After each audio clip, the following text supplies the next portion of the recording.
It's 86 degrees today, guys. It feels like it's in the 90s. Our thermometers are reading that it's like 95, so I'm guessing when you're out of the shade, it's much hotter. And look at all of these. They are all wilty. We just got back from town and going to get Lex's meds and all of that, and everything is just wilted, even down to all of these watermelon radishes. They are all wilted.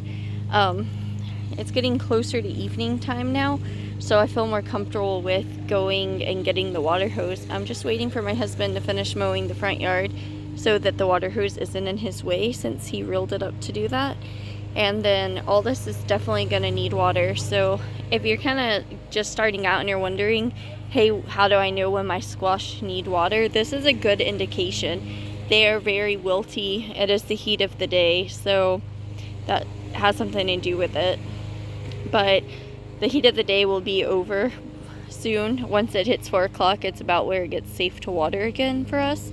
So I will definitely be watering this evening. I will not be waiting till tomorrow. I know that some people don't like evening watering, but for me, it is so hot that if I keep watering these in the morning, they will just not have time to absorb anything. And I don't think that it will do well. I'm afraid that we'll get fruit drop. Look how dry this is. And the crazy thing is, it's been raining. It's just that hot already that it's not enough. So supplemental water is definitely going to be a necessity this summer. And that means I'm going to have to really think about getting some of those IBC containers out here. And while we do have city water, it's going to get really expensive to water an entire lawn. So I definitely think that transferring some water out of our water catchment system into smaller containers throughout the garden is going to make a huge difference for us and definitely save us a lot of money. Look how big this one is already. That just got pollinated like 2 days ago, and it's really long and thin, so I'm not going to pick it, although you could eat it at this stage. I want it to get a little bit rounder.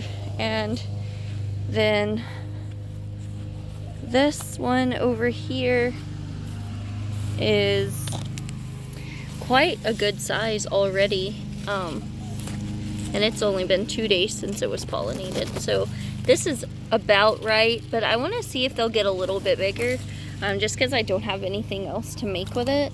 And then there are several more fruits, but I'm really worried that as hot as it is, that they'll start dropping their fruit, and I don't want fruit drop. And look at this, even all my lettuce plants, look how sad they look.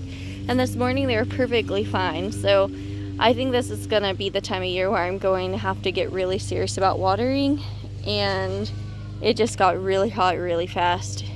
So I'm not sure how much longer we'll be able to grow this, but even the little melons aren't looking so hot right now. Sorry, I had to pause. Charlie was asking me who let the baby ducks out, and I did. I actually let them out with the big ducks because they're finally getting old enough where they can do that. What I really wanted to show wasn't just all my sad wilty plants that need water, but all of these blackberries, they're really changing colors.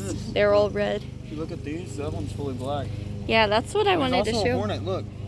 Yeah, there's always wasp or bees. See, these right here, these are bright, and then those are darker red, and then this one right here is really dark, like it's ripe. So I've been showing the blackberries, and this is what they look like whenever they are ripe. So this is what it should look like.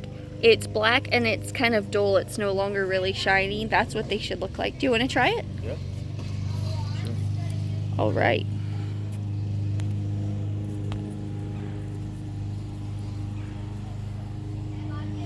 I don't know what it tastes like, by the way.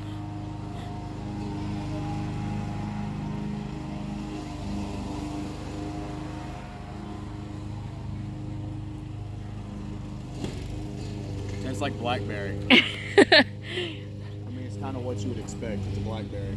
Yeah, I don't know, because Sam always eats them before I get any. Look at this. When I was younger, Dad used to take me fishing. And when we would go fishing, we used to find blackberries against the coast and everything. Uh-huh. So I used to sit there and pick blackberries. Well, one day, I got a really bad one. And I stuck it in my mouth and it was sour. Yeah. And I just spat it out all in the water and I started throwing up. And I was like, I don't know what that one was, but it tasted like skunk. That's me. I don't like sour food. I don't like sour candy. I don't like anything sour. I don't have a problem with sour, but that I do. that blackberry was just a little too sour. Isn't it disappointing though when you're expecting something to taste a certain way and it tastes totally different? So there's a fruit down here that's ripe too. Because you can actually learn from it. That's ripening. So there's actually a lot of strawberries. Yeah, there were some ripe ones. I think there's one over there that's almost ripe. There's a lot. So there's a bunch of fruit down here that's pollinated too. So I think we're really coming into like squash season and everything else. That one's overripe. Yeah. Which one? Oh, it looks like something ate it. Yeah. I would just pick it off and throw it in the compost bin. So this berry actually has some discoloration and some dry spots, and what this is from those leaf-footed bugs and also squash bugs getting onto it. Look at this squash bug on my turnip. So I'm going to take this squash bug, I pull them off and set them here, and literally we'll squash it. No, it's trying to run away. You do. Yeah, it's gross. They emit a smell, but you need to squash them. So what I do is I come out at night, like my husband and I came out last night, and oh, my hands smell awful now. They really do. Like I can smell it, just that squash bug scent. It's awful. We came out at night and kind of with our phone flashlights went across this and saw several squash bugs on the blackberry plants and took them off and smushed them, because those little things will lay eggs and just obliterate your plants, especially your squash plants. But they don't just mess with that. They like are pests for quite a few plants, and we see them a lot on our blackberries. But this is from those leaf-footed bugs or stink bugs, and they lay their eggs here and the babies hatch and they cover it and they suck the juices out and it leaves it looking like this. And you can still eat it. It just doesn't taste as good, have as good of a texture, and it certainly doesn't look as good. So I haven't seen any squash bugs on my squash plants, and I feel like I planted them early enough that I'll still get squash, even if they get infected. But I don't know. It does make me nervous seeing squash bugs everywhere already, and it's not even April. So I'm going to hold it. I just love how in your garden you just randomly find climbing equipment. Yeah, it's from where we took the other playhouse down. So I'm thinking I need to go ahead and start some more squash, because the squash bugs are already kind of crazy this year. Hey Janisa, this one right here is coming out of the bud, look. Yeah, there's all sorts of stuff coming out. And this one is not quite ripe, so you can see where it still has some red berries and it's a little shiny. So it's getting close to ripe, but it's not quite there. So if you're trying to figure out exactly what ripeness it should be, it should really be black and dull, and not shiny. You can see that kind of what I mean. Here the berries are a bit shiny. I'm tired and cranky today, so everybody's funniness is, I'm just not in the mood. I really just want to be in bed. I'm really hot and sore and over today, but I'm trying to get the things done that need to be done. And one of the things that my husband went ahead and did was he put a pond bubbler in here and also hooked up all of this so that it would filter out the insane amount of algae in this. It's just gotten progressively worse, and now it's completely overwhelming for our pond. So that's something that he's really been focusing on. Quackers and Shaniqua still love being in here. Anything to escape the other ducks. Hobble is just a jerk drake, and he's a brat. And we were thinking maybe Quackers was a boy based off size, but Quackers doesn't have like that drake curl, nor made any attempts to breed with anyone else. So we're like, can't tell if Quackers is a boy or girl because it doesn't make any sound. Let's see. Oh no, that sounds like a drake sound to me. So it sounds like Quackers is definitely a boy. He just doesn't have a tail feather curl, whatever that's about. So it's fine, because these two are best friends and they just hang out by themselves away from everyone else for the most part.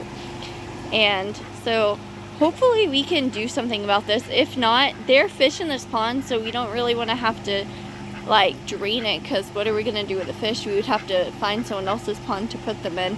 And I'm really just not a fan of releasing goldfish into the waterways. I'm not okay with that. We have a serious problem with different fish that have been released to our waterways just taking over and not having anything to control that population. It's been detrimental to our native fish and waterways, so that's really not an option for us. But if I have to put them in our fish tank inside for a little bit, they will be okay, just long enough for us to drain this and filter it. I really want to get some pond plants. I just don't know how that'll work with the ducks, or if we just need to pick whether the ducks will be allowed in this pond or whether it will be for our goldfish. It's a bit confusing trying to figure out exactly what to do, but I'm sure we'll figure it out. It's just we're really gonna have to make that choice, and probably make it soon, because we're not even in summer and the algae is just so bad everywhere. And I'm not sure how that's going to work with a lot of things, honestly. It especially makes me worry about any of the range catchment systems, trying to use that for water if it's not cycled properly. That's something we're going to have to figure out too, because this is a hot mess. You can just see how green it is. And we did, and actually it looks like it's been emptied out. It needs more water. I did move the small pond in here, plus they have this water right here and another water on the other side, but they are making a mess out of everything. That is what ducks do. They get super messy. I'm trying to find the baby ducklings over here. So you can see we closed this side off for a while until it dried up, and now there's actually a ton of little plants growing in the dirt. But I went ahead and let these guys out so that the baby ducks could kind of acclimate to being out without being kind of scared of all the larger animals. And so these guys are just kind of exploring and eating the little sprouts that are everywhere. It's kind of keeping them entertained for now, so I think that that works out. I'll have to do a video just on my baby geese, because they have grown so much. They are almost as big as their parents, which is insane just how large they are. And they're only about 3 months old, so for them to be that old and just so big, it just blows my mind how fast that they grow. They're all this size, and one of them is actually larger than their mother. So it's just a matter of seeing if they're gonna outgrow each other, and if I think one is a boy and 2 are females. So if one ends up being as tall, significantly taller, like Dorian, then we know for sure that he's a boy. But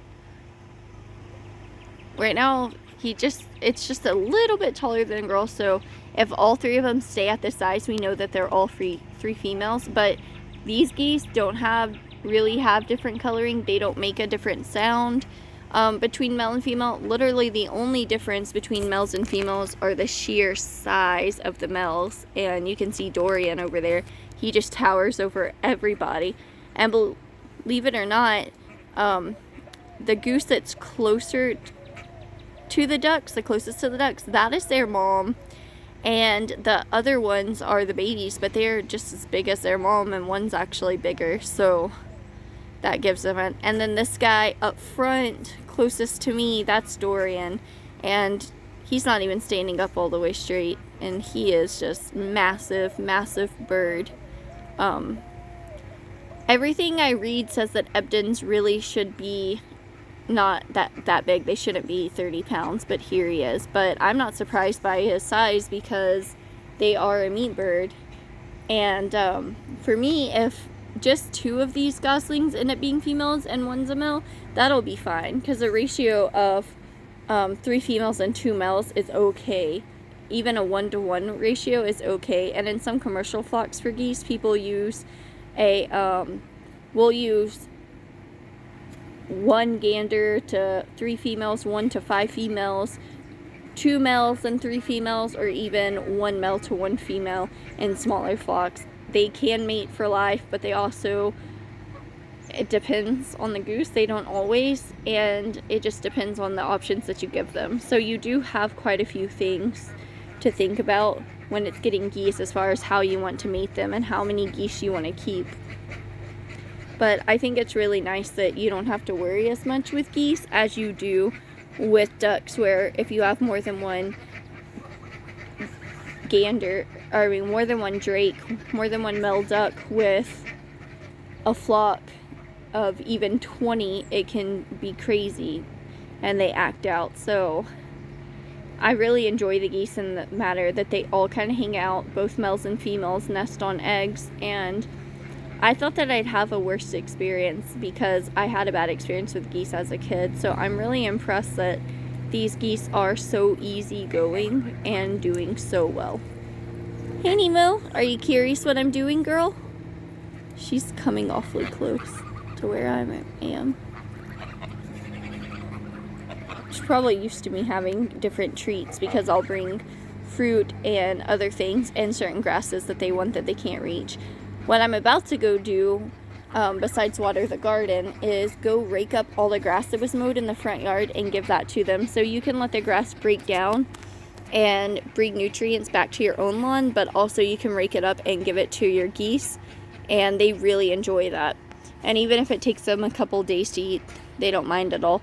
And also, I don't know if you've ever raked grass or noticed if you catch grass in like a bag on your lawnmower before, but there are a lot of insects in it too, and the ducks really enjoy those as well. So everybody kind of gets a treat when it's time to mow the grass. Now, notice that we're mowing instead of having the birds clean up the lawn like usual, and for one, that's because we have a massive front yard. But another thing is just that the deer netting did not hold up, and I haven't had time to set up a permanent fence. I have some fencing that I can use to roll out. For now, I just have not. It is so hot, and there's been so much going on.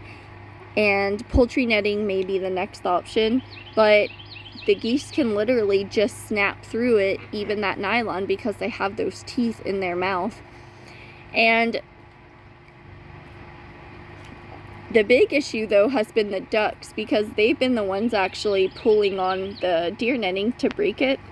Now, it'll probably wouldn't be as bad with actual poultry netting, but the issue is that if the holes are not big or are not small enough, those ducks will just go right through it. That's the issue with the deer netting, is that it had really, really tiny holes, but they'd pull on it enough that they'd either break the zip ties or they could lift it up and go under it. They're really clever. Even where we had it staked down into the ground, they would pull at those staked areas until it ripped. So, and then they would just make a big enough hole to get through, or make the hole bigger by trying to run into it. You might be really surprised how intelligent ducks truly are. So they're sneaky little things. It looks like that one found a shellfish that had, I guess, died, and it was the shell left over. It looks like they're coming back in here. And now I find where those baby ducklings are. They're inside of the coop hanging out instead of being out here. And here they're running through. You can see them kind of running away. Just the size of the geese freak them out, but it looks like the geese may be being little boogerheads. Now the reason I went ahead and let them out is because, like I said, it's reaching, our thermometer's reading into the 90s, even though it's supposedly 86 degrees. And that means it's getting too hot for them under the light. So with it being this hot, even though they're not fully feathered, it's okay for them to go ahead and hang out outside. And there's plenty of places for them to hide. Like, they can get behind the pond and no one else can. So if they wanted to kind of hide or be alone, they could, no problem. There's several nooks and crannies in here for babies. But you can see just how big they've gotten. They've grown so much, and they're really getting a good amount of feathers. In another 4 to 5 weeks, they will be fully feathered. So they have feathers coming in, but they're just not fully feathered. You know, they still look kind of, the Welsh Harlequin 3, they still look kind of fuzzy for sure. And then you can see the color coming in on the rest of these. So they're really cool. They're all different shades of Campbell ducks, and I just find them so interesting. And then I recently bought another khaki camel duckling at the store. They don't really know what to think. They're so used to us, they're hand raised by us, but then they just got let out today. There's all these new people and animals they're meeting. He's over here mowing the grass near the coop, so you can see they're all just totally freaked out, and they're not okay with it. So I'm probably gonna let them be, you know, let them try to figure things out. There's food and water over here that they can reach. We also have the big feeders, the big pond, and then I'm about to fill up the little swimming pool again, rinse it out because the ducks got mud all in it. You can see where I dumped it out where the banana plants are, and now I need to rinse it out and refill it as soon as he's done mowing. But I made sure that they could drink, like get the little waters and everything else so that they can reach that, because they're too little to get in the pond. They couldn't climb up there if they wanted to, but they really just don't need to be in there anyways until they get a little older. You can see them all cuddling up together. So I'm gonna go and let them hang out. I'm excited to show you. We ended up getting a male rabbit, a tiny little rabbit from the feed store. And he's not the same breed as our other rabbits, but we're pretty excited. He ended up being really sweet. I'll get it, it's okay. And so he's actually been inside a lot. Like, he'll come in here and sleep in his house at night, but he's been inside a lot, hanging out with the boys on their couch and just being loved on. He's really friendly to everyone, whereas the other rabbits are really friendly to my boys, but they just don't care much for me. And I think it's because I'm always the one taking out their bedding and redoing it and everything, and it freaks them out every time they have to be moved to have their bedding changed and all of that in their houses. So, well, I'm gonna let these guys get back to kind of figuring out life in the big pen and getting acclimated. I'm excited to continue showing them as they grow, and also I need to make a video updating you specifically on the geese, because there's some really cool changes happening with their neck feathers and their size in general. So thank you guys for hanging out with me and just an update on so many different things that are happening right now. Kind of seemingly random. There's just a lot going on and not just one thing to focus on. So it's just been such a busy week.